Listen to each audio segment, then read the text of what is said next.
Welcome back everyone to Gacha Interact. Today we're going to be looking at the first half of version 2.5 in Honkai Star Rail. And like you guys know, if you watch the live stream, this is a crazy one and we actually have 4 characters. This is the first time Hoyoverse has done this in any of their games. So the first character we're going to be looking at is the new one, Feixiao, and followed by her, we're going to look at Kafka, Black Swan, and Robin. Let's go through all of these banners and characters and see whether or not these characters are a good polling option for you or your account. And if you do enjoy the video, please go ahead and hit that like and subscribe button, as that does help us out a lot. And we do also have a Discord if that's something you're interested in. We have a lot of fun talking to our members in there. Now, on to the video. So the first character, like Rift was talking about, that we want to talk about is Feixiao. Now, without going into a very in-depth analysis of what the character does on a specific basis, basically what you need to know is that she is very based on her burst, and allowing at this point she also does some follow-up attacks as well, and she can get about that one follow-up attack every time her turn can come up. So as she does her turn, she'll be able, as soon as another character does an attack, she will do a follow-up attack with it, but she can only do it one time every turn that she has. So if you have, let's say, 2 other characters going right after Feixiao, let's say Moza, one of the 4 stars on the banner, goes after her, then when he does an attack, she will then do a follow-up attack.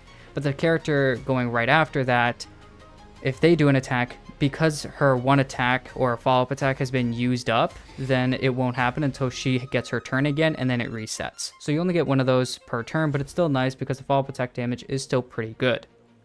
That being said though, the whole point of using Feixiao is to get her ultimate. So basically with her ultimate, it's kind of like other characters that get stacks with their ultimate, kind of like Acheron. But instead, Acheron gets hers in a different way. With Feixiao, the way to get stacks, these are called Flying Aureus, is to have 2 of your characters that are with you, so other characters on your, basically on your team, the 3 other characters, as long as they are hitting enemies, every 2 times they hit a character or they hit an opponent, they will give you 1 stack of Flying Aureus. At this point in time, that's going to be helping and making sure that you're getting more stacks. But Feixiao's own ultimate attacks don't trigger more Flying Aureus, so keep that in mind. Also keep in mind that with this, you basically only to trigger the ultimate, you only need 6 stacks of Flying Aureus, but you can hold up to 12. So it allows you to not basically be forced to immediately have to use the ultimate as soon as you get it. It allows you to kind of be smart with your decision making on when you want to use it.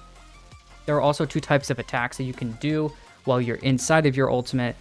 When you're inside of your ultimate, you will have basically your swords, and then you'll have your like war axe, which you'll basically use with your skill as well. But the idea here is that if the target is weakness broken, the damage multiplier is increased for the damage that they do. So if you are using the different types of weapons, then based on whether or not they are weakness broken or not, it will do more damage to the enemy.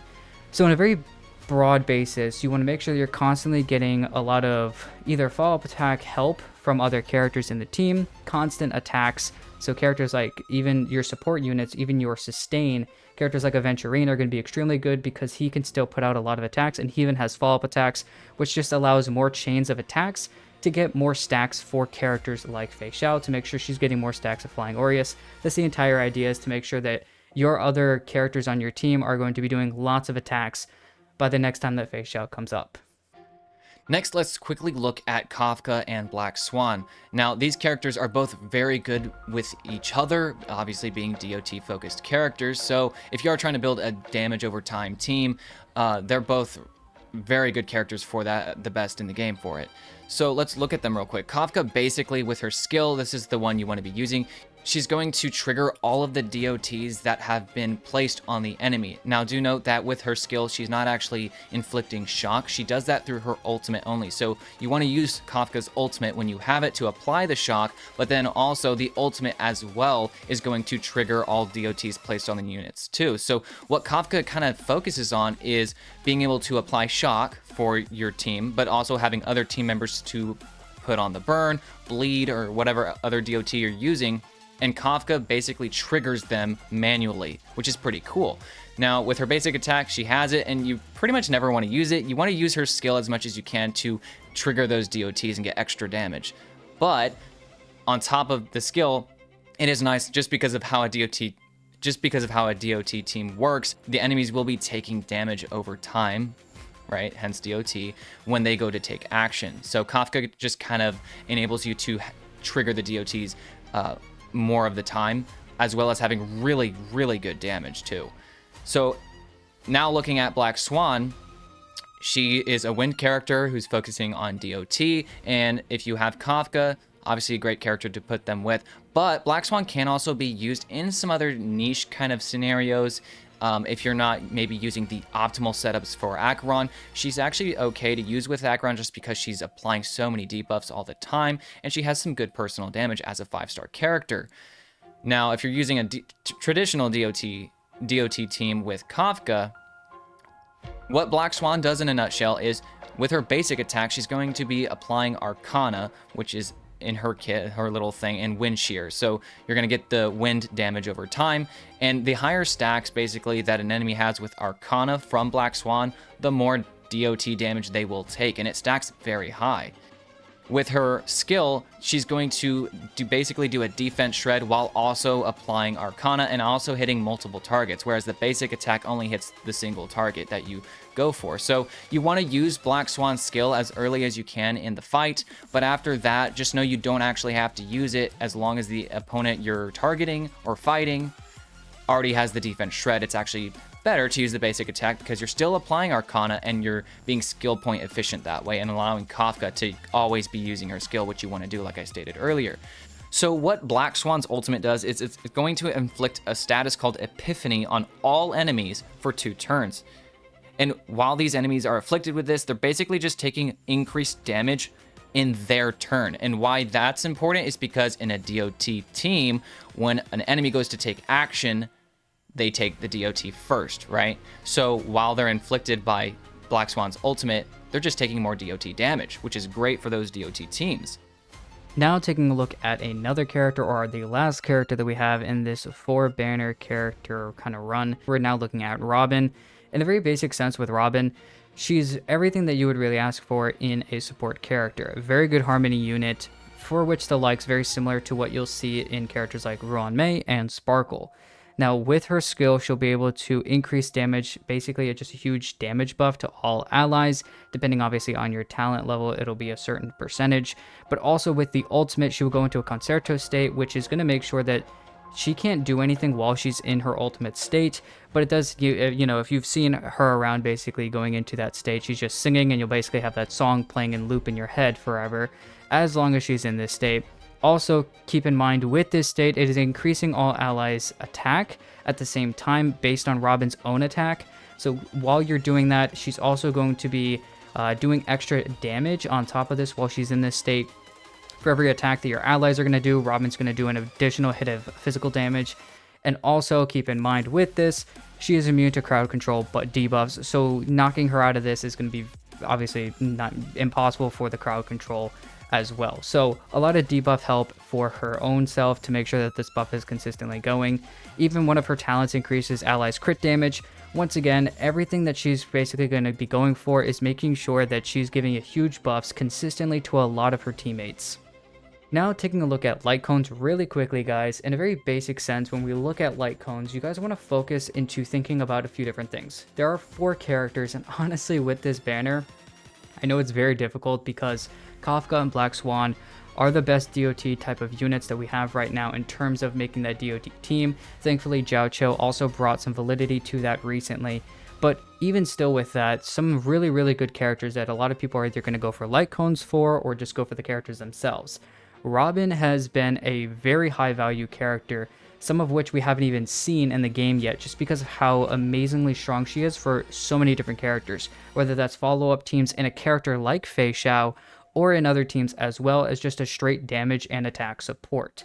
Now alongside of that though, when we look at that, you have to think about what do you need in terms of the Lightcones.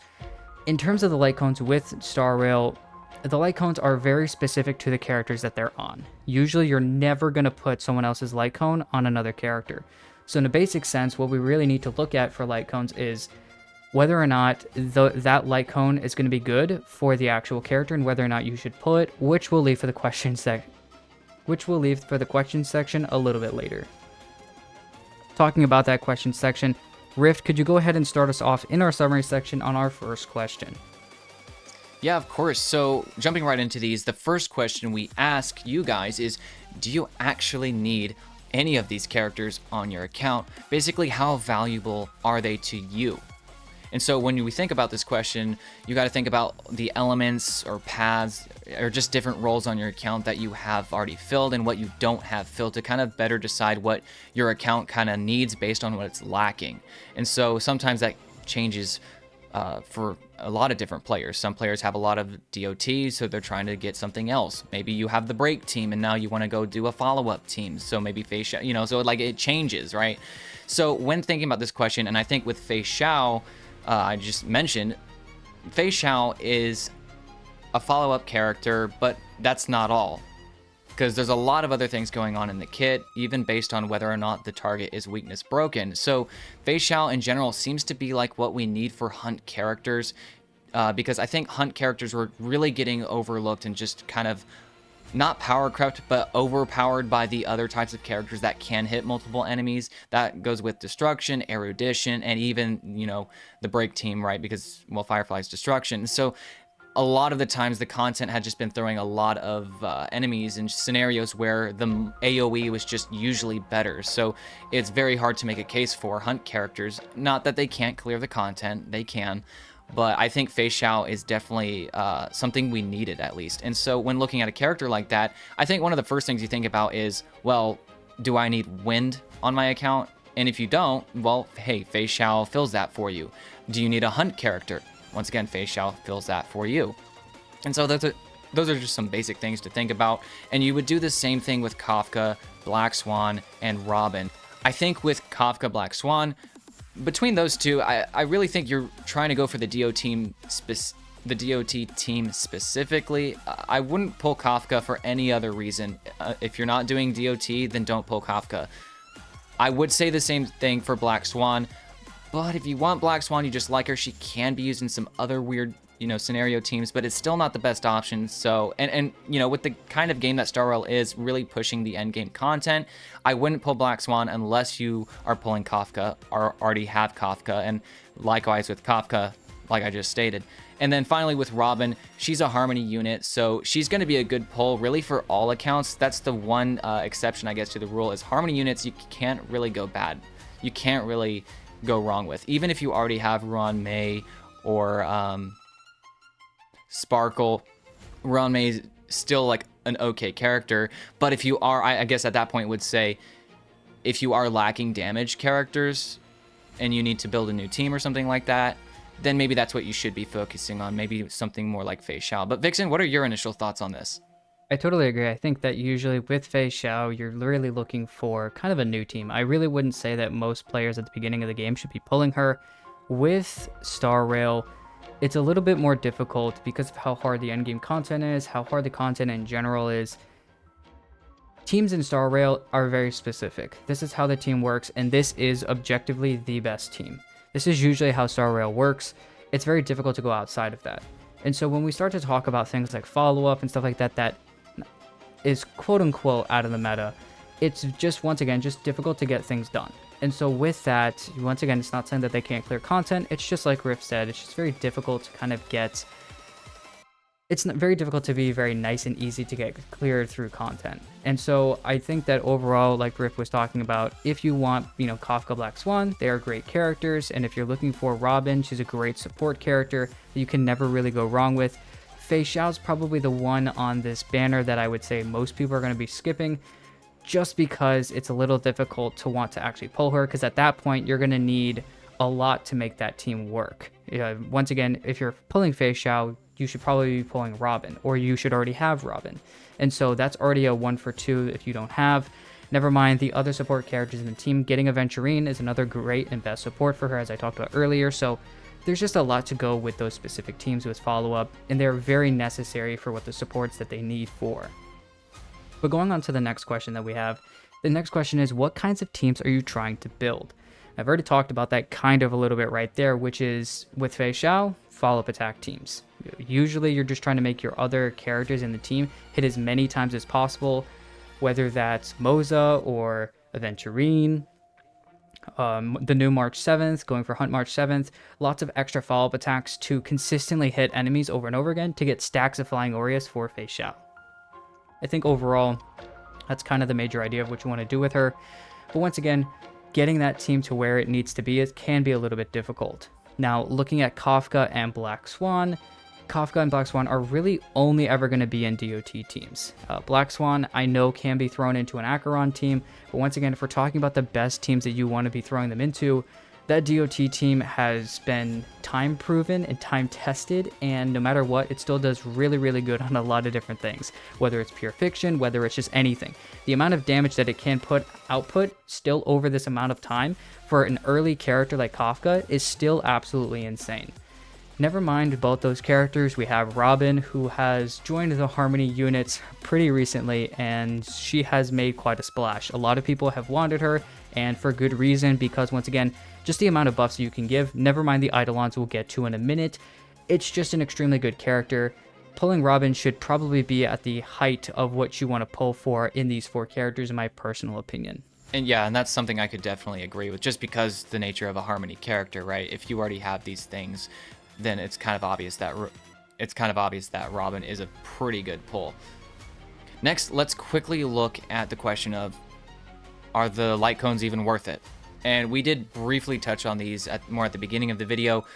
And honestly, at this point, all we would have to say about Lightcones on 5 stars in general is that obviously it's the best in slot, and the weapon banner is a lot easier to kind of plan and be strategic about because it's a 75-25. You don't have to worry about getting a different, like getting Black Swan's Lightcone instead of wanting Kafka's Lightcone because they're separated. So that's good. And so because of that and just the nature of Star Rail, you really shouldn't be going for a Lightcone, the 5-star Lightcones, unless you are also pulling the character or already have the character. It's really, really not worth to pull the Lightcones unless you know you want them for the character to make the specific character better. That is the signature Lightcone for the premium character, right?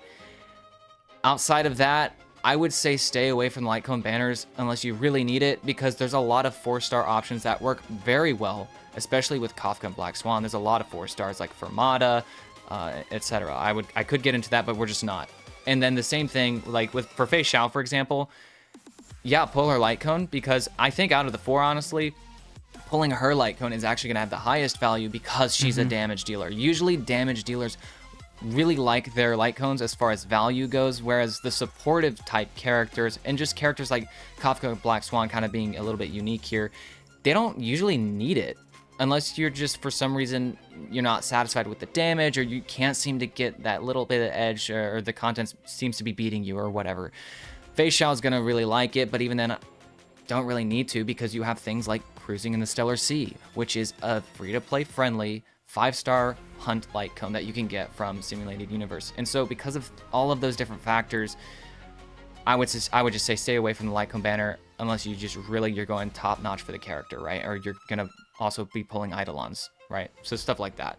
I totally agree with you. I do think the Lightcone banner is something that a lot of people with DPSs, they stay at the top, which is why Kafka and Black Swan are probably right behind Feixiao, and Robin's at the end. I know her Lightcone's extremely good, but it's best to just, like Rift was talking about, use the 4 stars where you can for those Lightcones. Now, looking at the last bit that we talk about, weighing the dangers between really E0 or the 1 copy of the character, or looking at 2 to 3 copies, going for those first few Eidolons. Now, I'm going to be talking about Feixiao really quickly, and the reason why I would like to talk about Feixiao right now is because with her first Eidolon, it states that after launching Bolts Under Blitz or War Axe Skyward, which are those 2 different hits that you're going to be doing your ultimate. Remember, I talked about when you use your ultimate, you have 6 stacks of Flying Aureus. She's going to go into this like flying state, and at that point, you can either use your swords or your War Axe to do damage. And I believe the War Axe does more damage when the enemy has like the shield still on or has no weakness broke on them. Whereas if the enemy's already weakness broken, I believe the swords do more damage. Either way, though, after launching one of those 2, it additionally increases the ultimate damage dealt by Feixiao by an amount equal to 10% of the original damage, stacking up to 5 times, which makes sense considering she can do 6 hits. It stacks up 5 times for every single hit, up to that 6th hit, which will then do the 50% of the 10% each time on stacks to do more damage, lasting until the end of the ultimate action, which once again obviously is going for those 6 hits that you can be doing. So keeping that in mind, I think with her, it's an extremely good Eidolon, but I do like the E2 possibly just a bit better. The reason why is because in the talents effect, for every 1 instance of follow-up attack launched by allied targets, Feixiao gains 1 point of Flying Aureus, and this effect can trigger up to 6 times per turn, which once again, she gets 6 stacks of Flying Aureus, she can do her ultimate. So, once again, with Feixiao, I was talking about Moza and Hunt March 7th, characters that can do, and even Topaz, who can do follow-up attacks as well. If they can use their follow-up attacks while it's triggering, if you can have like 2 characters that are, or even 1 character, that's just helping with stacks of Flying Aureus way faster. So if you can go after any of the Eidolons for Feixiao, and if you can get to E2, then I would say E2 is probably worth it more than the E1. The E1 is still extremely good, but I think the one that most people are going to be chasing after for their Feixiao, even though E0 is perfectly fine, I think the E2 is going to be something that people are going to want more. Now let's quickly look at Kafka's Eidolons and see if they're even worth it or if she can just stay at E0 and be totally fine there. So looking at her E1, this states that when the talent triggers a follow-up attack, which Kafka has a follow-up, it's part of her talent, I didn't talk about it because it's virtually useless, except for the fact that it does apply shock, equivalent to her ultimate. So when the talent does trigger that follow-up attack, there's a 100% base chance to increase the DOT received by the target by 30% for 2 turns. Now looking at her E2, this just states that while Kafka is on the field, DOT dealt by all allies increases by 25%. And I think between these two, it's clear as day that the E2 is a little bit better. Maybe not even a little bit. I mean, it's a lot better. And I guess the main reason for me is that you don't have to be worrying about a duration on this, whereas the first one, I mean, yeah, 2 turns, it's pretty good. Like, the first one's pretty good, don't get me wrong, but E2 is just a lot better. I mean, you're just increasing DOT for everyone, so your entire overall team damage is increasing by an entire 25%. That's something equivalent to like what Harmony characters give for the entire team. So this is a pretty good Eidolon. Now, is it worth it? Well, because the E1, I would say, isn't, I mean, yeah, E1's good, but I wouldn't like lay another 80-ish pulls potentially for it. I think you should just keep Kafka at E0 and sooner get her Lightcone if that's what you want to do before even touching her Eidolons. But if you do want to get Eidolons and make your DOT team absolutely cracked otherworldly, get her Lightcone and go for the E2 and just stop there. And then maybe at that point, because you have Black Swan, let's assume, because you're making your DOT the best it should be, you should have Black Swan before you do this, right? Then stop at E2 on Kafka and look at Black Swan, maybe get her Lightcone, get her Eidolon 1, Eidolon 2, which, speaking of, let's talk about. So looking at Black Swan's first Eidolon, this just states that while Black Swan is active in battle, enemies afflicted with Wind Shear, Bleed, Burn, or Shock will have their corresponding Wind, Physical, Fire, or Lightning res respectively reduced by 25%. Now that's pretty good. Is it goated? I don't know. Let's look at the E2 though.